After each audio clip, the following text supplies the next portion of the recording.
everyone, and welcome to Leading Indicator, a show by Public.com, bringing you insights into the world's best macro minds. I'm your host, Kyla Scanlon. We are here with you today to discuss the health of the U.S. economy and the Fed's monetary policy plans. Don't forget to like, comment, and subscribe to our YouTube channel for more in-depth interviews that will help you keep up with the latest investment news. Today, we are here with Bob Elliott, co-founder and CEO of Unlimited Funds. Bob also previously served on the investment committee of the world's largest hedge fund, Bridgewater. Welcome to Leading Indicator, Bob. Hey, thanks for having me. Yeah, very excited to talk to you today about GDP, QT, inflation, and more. So I do want to start off with GDP. So updated GDP for the first quarter of 2023 came in at 2%, beating expectations, really blowing everybody out of the water. So what are your thoughts on that and the health of the economy thus far into 2023? Yeah, well, I think what we're seeing with the GDP data and then also the data that has subsequently come out since the end of the quarter is that the economy is, pretty good. It's not booming. It's not, expanding rapidly. This isn't the post-COVID recovery, but the economy continues to sort of plug along just enough to keep labor markets tight and add jobs to the economy. And probably more importantly, the economy continues to grow at a pace, a nominal growth continues to grow too rapidly relative to what would be necessary for the Fed to meet its mandate. And I think that's sort of the key thing I take away. While the real growth number is somewhat strong, it's fine. I think probably even more importantly is that nominal growth is too high, and what that means is that there's too much nominal spending, and too much nominal spending, which is creating the inflationary problem that we see across the economy today. Mm-hmm. And so when we think about, the inflation problem that we're facing, the Federal Reserve and all the central banks met up yesterday at the ECB forum, and they were like, inflation is our primary goal. And they're willing to do a lot, it seems, to fight inflation. And you recently tweeted that it's the level of inflation that really matters, not necessarily the speed at which it's declining. So what are your thoughts, considering nominal spending, considering everything that you just said relative to the economy, relative to what the Federal Reserve said yesterday? What are your thoughts on the current inflation situation? Yeah, when you look at the U.S. in particular, there's been a fair amount of cheering that headline inflation has come down and that core inflation is a little lower than where it had peaked. And the same, to some extent, exists across most other developed economies like Europe and the UK, Canada, and Australia.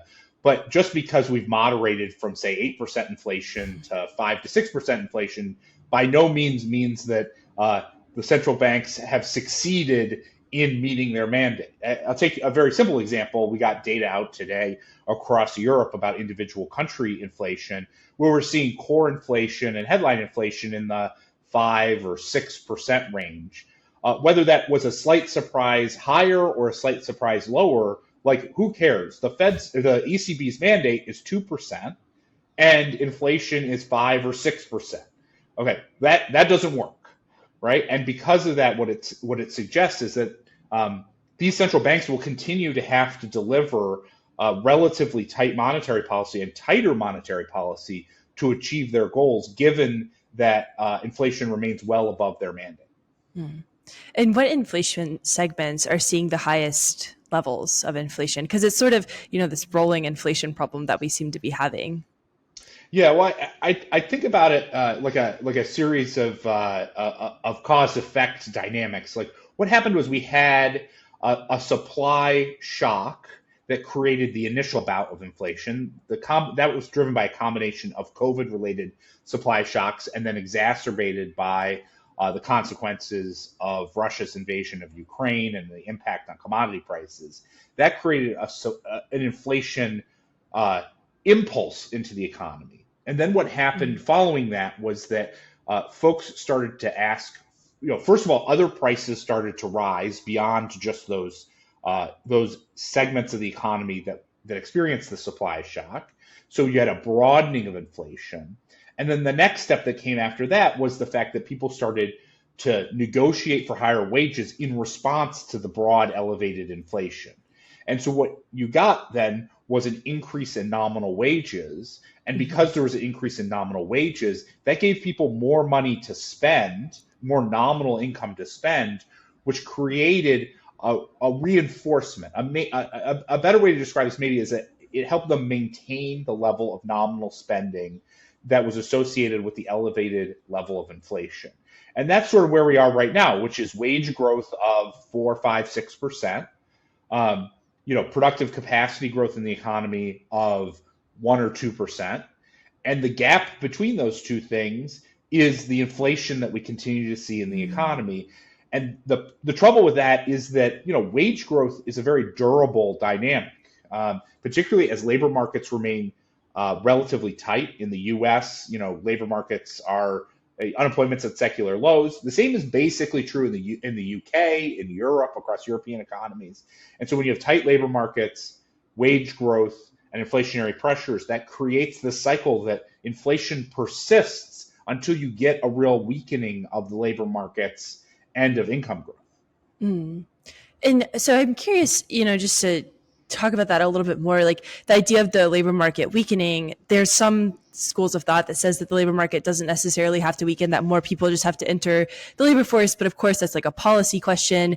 And when we think about, so I guess there's two questions baked into here. So do you think that that's possible, that we could fix our inflation problem by having policy perspectives around the labor force? And then number two, in terms of productive capacity, do you see Bidenomics, so the IRA, the CHIPS Act, helping to expand productive capacity in the economy and solving some of the inflation, or would that be more inflationary? I know that was like a lot of questions baked in at once. I think what you're drawing out is one of the key sort of fundamental questions about how do you deal with inflation. There's one way you can deal with with inflation is by reducing elevated nominal demand, right? Doing demand destruction, and loosening the labor market, reducing wage growth, and slowing the amount of income that people have to spend. The other way that you can deal with it is by increasing the supply side, and allowing that increased supply to meet the same level of nominal demand at lower prices. I think the challenge for most central banks is the supply side measures are very slow moving. So for instance, if you want to increase labor participation or increase the labor force growth that you have in your economy, it's immigration or it's population growth, both of which are very slow moving supply elements. Similarly, if you're going to build increased productive capacity, that actually has maybe a long-term disinflationary impact, but in the short term, the actual building of capacity is more economic activity and inflationary. So things like the IRA and the CHIPS Act, those are actually short-term inflationary and maybe longer-term disinflationary. And so really, it's very difficult. And plus, I should say, the Fed or the central banks don't control any of the supply side policies or elements. The only thing that they have, the only thing central banks have, is the lever to control demand through interest rates and through quantitative easing and quantitative tightening. And so what they're doing is they're using the only lever that they have. And so they're trying their best to slow that nominal demand in order to bring down inflation. But frankly, it's pretty tough. It's a tough challenge. And other countries that have faced these sort of inflationary dynamics, it takes a long time and relatively tight monetary policy and relatively painful slowdowns in growth in order to finally break the back of inflation and slow it to their target once it's been as elevated as it has been in this most recent period. Yeah, it's been a really tough journey, and it seems like, rate hikes haven't really worked, QT hasn't really worked. So why do you think that is? Is it the strength of the American consumer? Like, what's going on?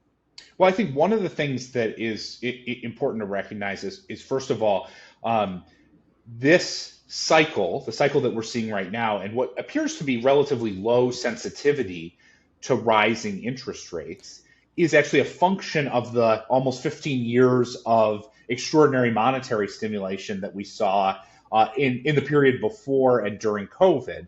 And so what that allowed a lot of folks to do is basically refinance the debts that they have and extend the duration, refinance them into fixed borrowing costs, extended duration.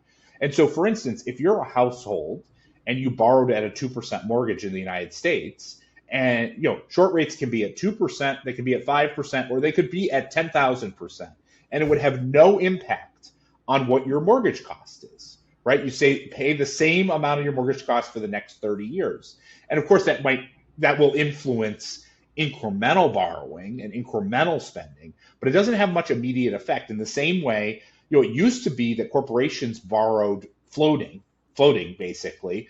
And so when interest rates rose, they had to pay more debt service, which depressed their earnings. Well, today they basically all, if you're Apple, you basically borrowed at 2% for the next 30 years when times were good. And so companies are also not facing much of an impact of rising interest rates in the immediate sense.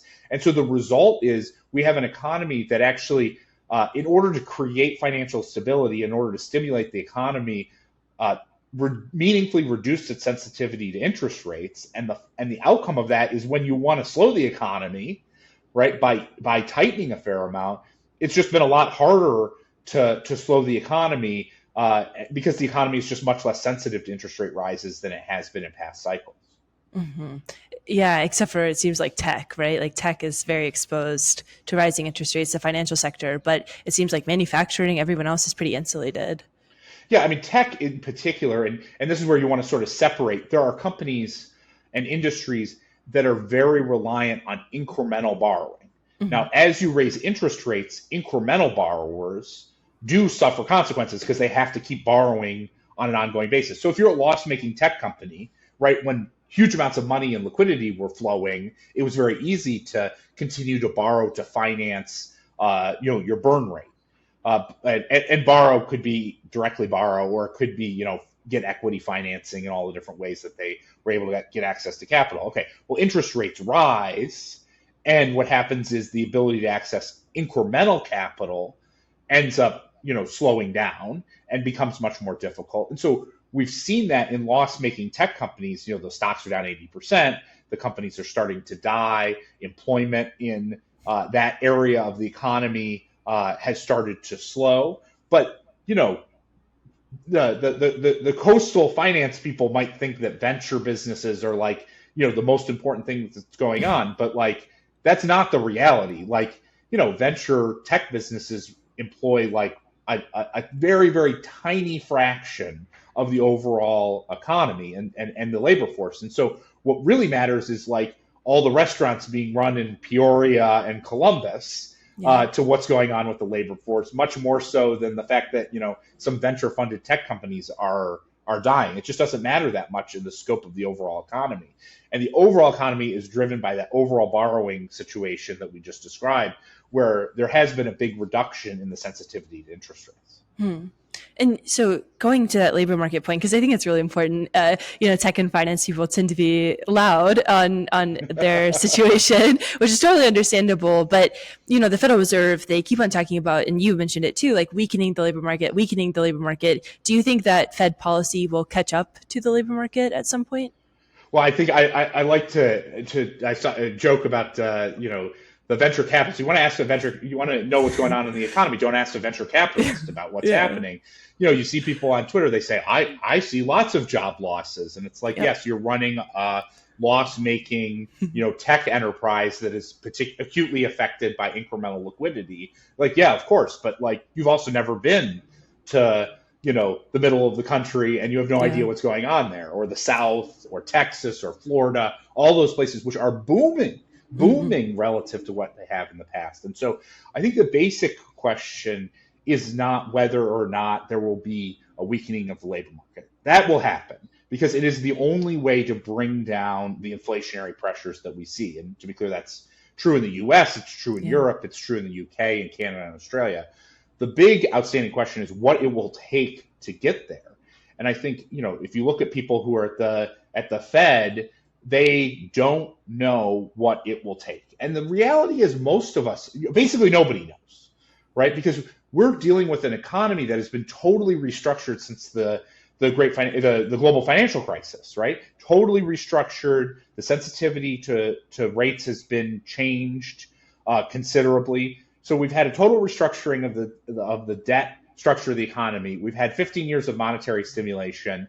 And we're getting to this point where we're trying to tighten, and it's hard to really know whether it's working or not. So that's why you've got to keep an eye on all these various incremental indicators of economic activity to see whether or not enough has been done. And when you look at those timely indicators, what you see is that, if anything, it looks like maybe the Fed is falling a touch more behind than they were even 6 or 8 months ago. Can you talk about that more? What do you see?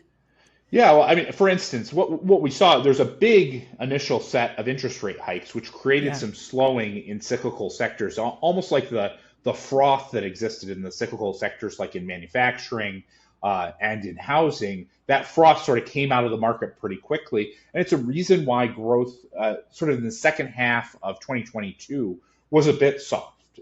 Not radically soft, but a touch probably below potential when you looked at it.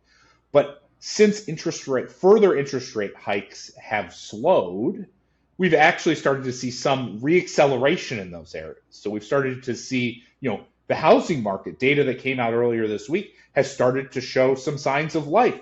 Prices are actually rising and have been for a few months. Activity's starting to pick up. Starts are starting to pick up. Those stocks are killing it, right? Housing stocks are doing great this year. Right. And that's all indicative. All that points to is, like, if money was tight, like, the housing market would not be rebounding. Right. So what it points to is the fact that housing actually, money isn't tight enough.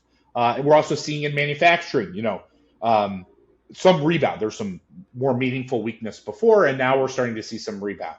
We're seeing durable goods orders start to pick up, right, in this most recent month's report. All of these things are points. These are the cyclically sensitive parts of the economy that if things are going poorly, if we're on a track to a meaningful recession relatively quickly, these are the first sectors to fall. And even they are not falling. If anything, they're showing signs of some rebounding of late. Yeah.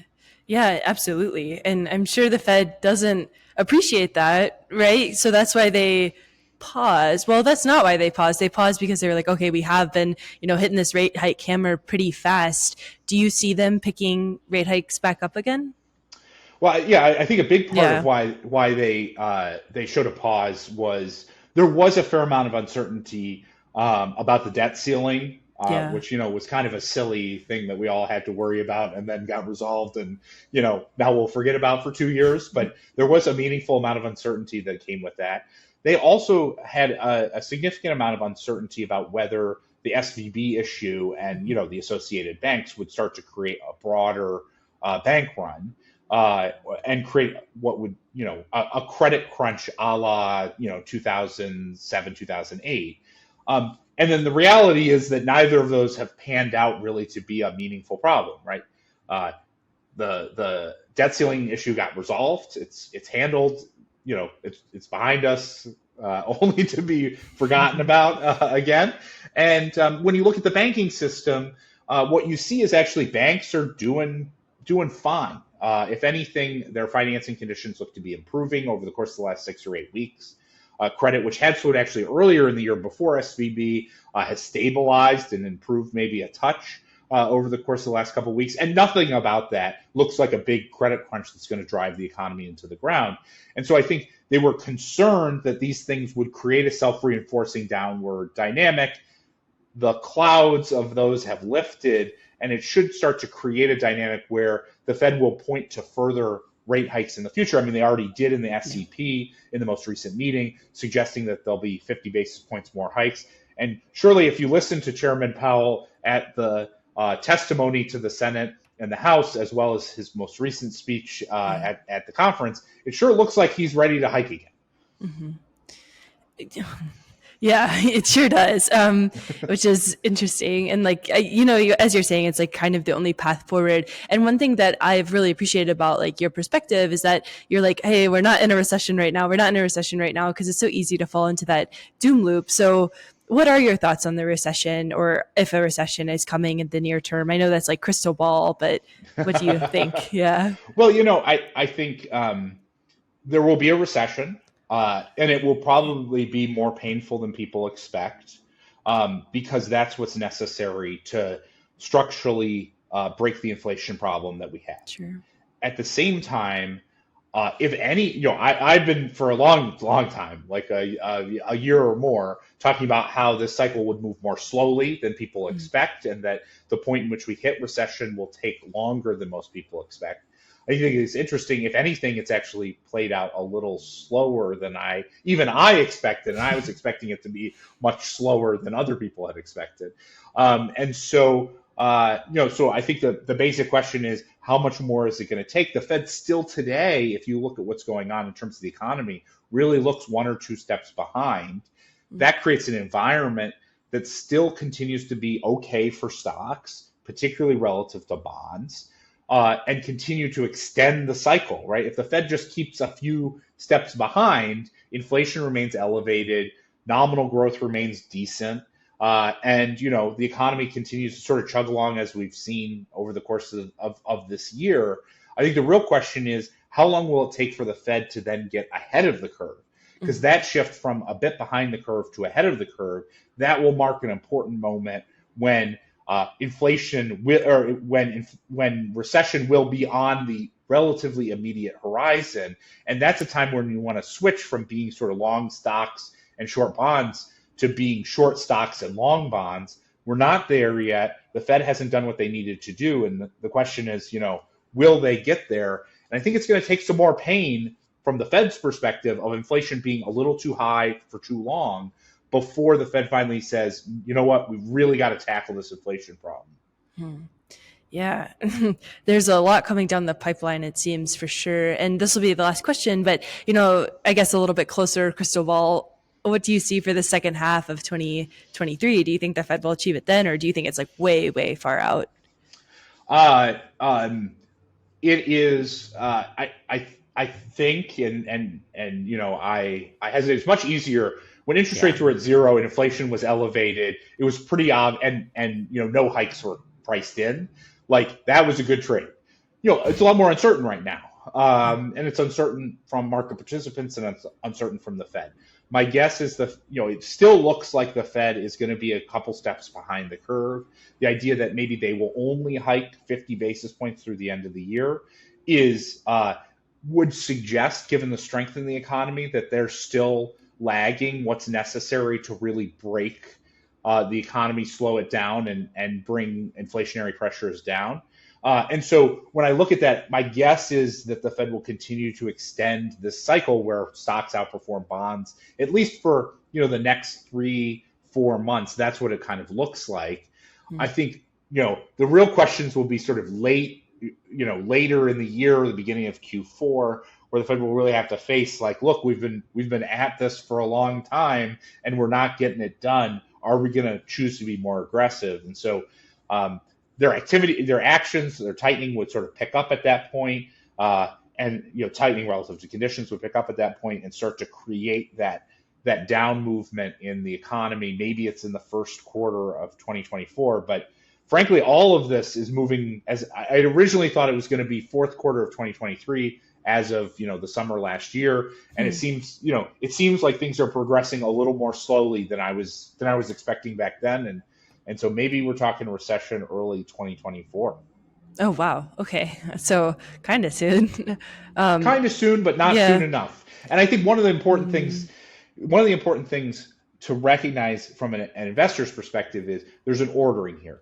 Interest rates have to rise yeah. first, then stocks will fall, then there will be a recession, right? That's the ordering. And so don't get ahead of yourself. Like, even if I told you for sure that there was going to be a recession, 9 months from now, it wouldn't necessarily be a good time to buy bonds, because in order to get to that recession, we probably need a rise in interest rates, which would be bad for Yeah. bonds. For And so bonds. that ordering of how this is going to play out matters. And don't get ahead of the economic conditions by buying recessionary assets today on the expectation that eventually we'll get a recession, because you'll have a painful path along the way.